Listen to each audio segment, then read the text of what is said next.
kondisi di mana anak balita gagal tumbuh akibat kekurangan gizi kronis. Kekurangan gizi kronis ini artinya kekurangan gizi sudah dalam waktu yang cukup lama. Jadi bukan saat dia sudah lahir kemudian kekurangan gizi jadi stunting, tidak. Jadi stunting itu dimulai dari 1000 hari pertama kehidupan atau sejak ibunya hamil. Stunting juga dikenal dengan sebutan fertil seperti yang dibilang tadi, karena cenderung lebih pendek dari anak-anak yang seusianya. Kemudian ciri-ciri stunting. Ini saya jelaskan dulu tentang stunting, kawan. Anak berbadan lebih pendek dari ukuran normal seusianya, pertumbuhan tulang tertunda, pertumbuhan mental, fisik, serta otaknya juga melambat. Apalagi sudah di usia 2 tahun ke atas itu pertumbuhan badannya lebih berkurang. Kemudian ini ada contoh. Untuk yang normal usia 9 tahun seharusnya tinggi badannya sudah mencapai 133 cm atau lebih. Tapi yang stunting di usia 9 tahun tinggi badannya masih 90 cm. Ini yang dinamakan stunting. Kemudian penyebab dan dampak stunting. Penyebab dari stunting yang pertama, rendahnya asupan gizi dari 1000 hari pertama kehidupan, yakni sejak masih dalam janin, dalam perut atau janin, hingga bayi berusia 2 tahun. Kemudian yang kedua, berdasarkan data survei status gizi Indonesia tahun 2021, stunting saat ini masih berada pada angka 24,4% untuk di Indonesia. Sedangkan target turun per tahunnya itu 3 sampai 3,5% per tahun. Penyebab stunting lainnya, buruknya fasilitas sanitasi.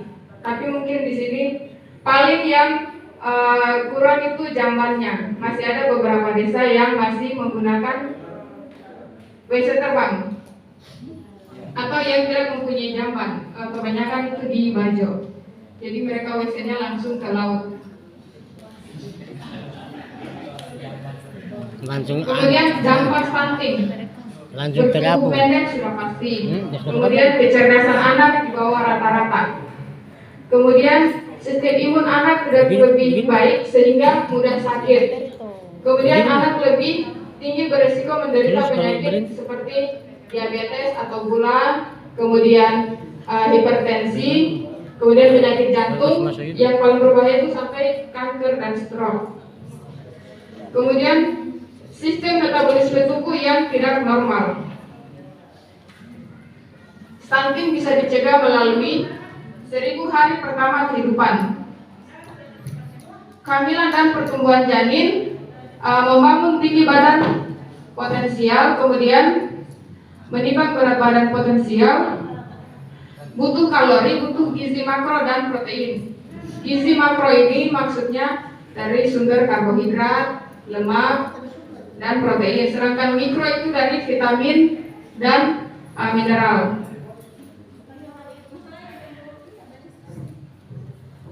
Upaya Dinas Kesehatan dalam penurunan angka stunting pada anak sekolah dan remaja itu ada penyuluhan mengenai pentingnya makan buah dan sayur atau bergizi seimbang. Kemudian pada remaja itu ada pemberian tablet tambah darah.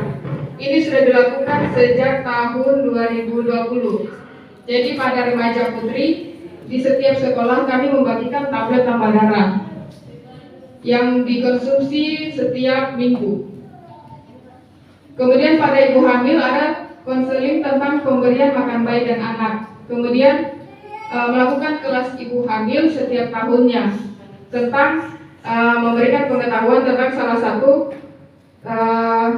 gizi seimbang bagi ibu hamil dan anak. Kemudian pemberian tablet tambah darah pada ibu hamil. Bedanya tablet tambah darah pada ibu hamil dan remaja itu, kalau pada ibu hamil tablet tambah darahnya diminum tiap hari, sedangkan pada remaja hanya diminum seminggu sekali ya.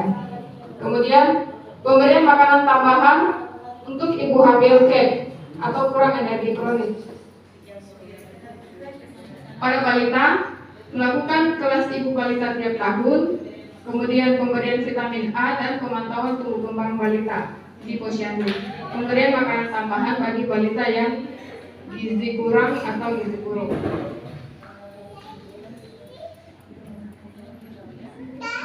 Di sini yang pernah dibagikan tablet tambah darah dihabiskan, diminum.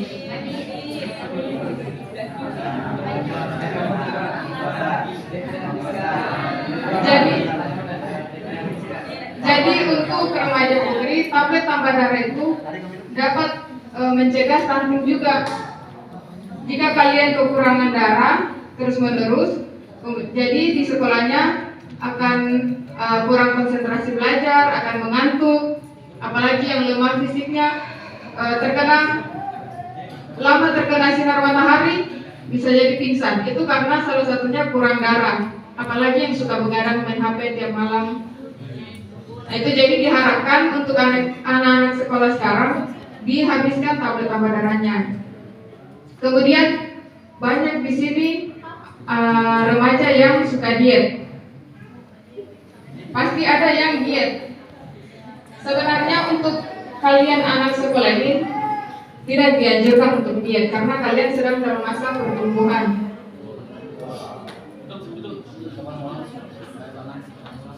Jadi diharapkan tidak perlu diet dulu, dan pemahaman tentang dietnya ini yang salah.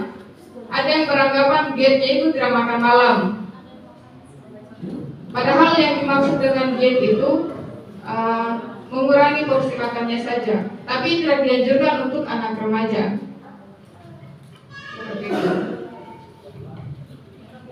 Itu saja mungkin materi dari saya tentang upaya penurunan angka stunting Dinas Kesehatan.